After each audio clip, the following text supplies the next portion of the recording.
رمضان المبارک کا روزہ رکھنے سے دلوں میں تقویٰ پیدا ہوتا ہے۔ جو لوگ سال کے سال غربت کا سامنا کرتے ہیں ان کی مصیبتوں کا احساس ہوتا ہے۔ ماہ رمضان کو سید الشہور کہا گیا ہے، یعنی رمضان المبارک کا مہینہ تمام مہینوں کا سردار ہے۔ اسی مہینے میں قرآن مقدس کا نزول بھی ہوا ہے اور اسی مہینے کو ماہ تربیت بھی کہا جاتا ہے۔ ماہ رمضان ذکر و اذکار کا موسم ہے۔ اس مہینے میں قرآن کے نغمے گونجا کرتے ہیں۔ مسلمانوں کو چاہیے کہ لہو و لعب اور دنیاوی خرافات سے دور رہ کر اس بابرکت مہینے کی رحمتوں اور برکتوں سے خوب مالا مال ہوں، اپنے گناہوں سے توبہ کریں اور خدا کا قرب حاصل کریں، رمضان المبارک کا مہینہ ملنے کا شکر ادا کریں۔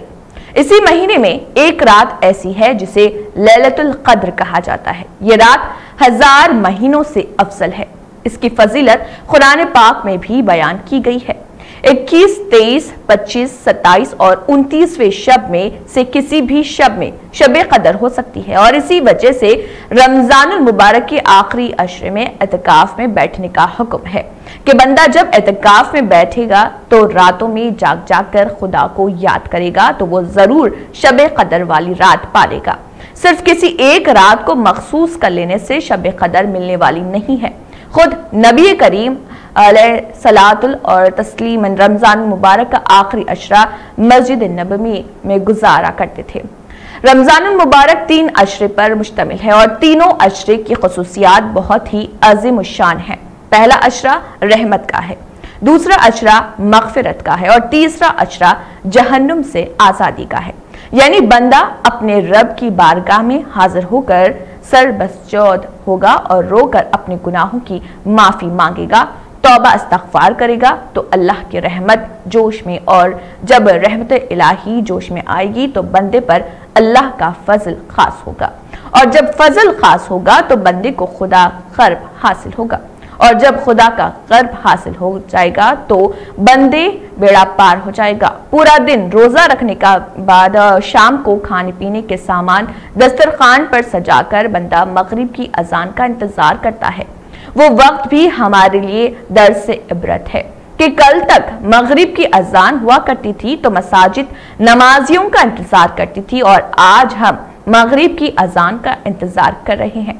سوچ مسلمان سوچ، کہیں روز قیامت سے قبل ہی مسجد اللہ کی بارگاہ میں شکایت نہ کر دے کہ اے اللہ، تیرے بندوں نے میری تعمیر کے لیے پیسہ تو دیا، اینٹ اور پتھروں سے مجھے تعمیر تو کر دیا، جھالر اور خمخموں سے مجھے سجا تو دیا، پنکھا اور اے سی لگا تو دیا، لیکن جب تیرا مؤذن کانوں میں انگلیاں ڈال کر میرے میناروں پر کھڑا ہو کر تیری کبریائی اور تیری بڑائی بیان کیا، نماز کے لیے بلایا، کامیابی کی طرف بلایا تو تیری بندے نے لبیک نہیں کہا، تیرے بندوں کا جسم لرزہ براندم نہیں ہوا، تیرا بندہ 4 قدم چل کر مجھ تک نہیں آیا، میرے صحن میں بچھی ہوئی چٹائیوں پر آ کر تیرے نام کا سجدہ نہیں کیا۔ یعنی مسجد تو بنا لی شب بھر میں ایمان کی حرارت والوں نے، پر من اس کا پرانا پاپی برسوں میں نمازی بن نہ سکا۔ آج ہمیں اپنا محاسبہ کرنے کی ضرورت ہے کہ کہیں مساجد کی فریاد ہی تو بارگاہ خداوندی تک نہیں نہ پہنچ گئی کہ آج فی الحال مسجد کے دروازے بھی ہمارے لیے بند ہے، ہم چاہ کر بھی آج مسجد نہیں جا سکتے۔ ہمیں یہ بھی یاد رکھنا چاہیے کہ روز صرف بھوکے پیاسے رہنے کا نام نہیں ہے، بلکہ احساس ہونا چاہیے کہ جس طرح آج ہم بھوکے پیاسے ہیں تو اللہ کے وہ بندے سال ہر سال بھر پیٹ کھانا نہیں کھا پاتے تو ان کا گزر بسر کیسے ہوتا ہے۔ اور یہ بھی یاد رکھنا چاہیے کہ روزے کی حالت میں بھی اگر کسی کو غریبوں اور مسکینوں کی مصیبت کا خیال اور احساس نہ ہو تو اس کا روزہ قابل قبول نہیں ہے، بلکہ اس کے منہ پر مار دیا جائے گا۔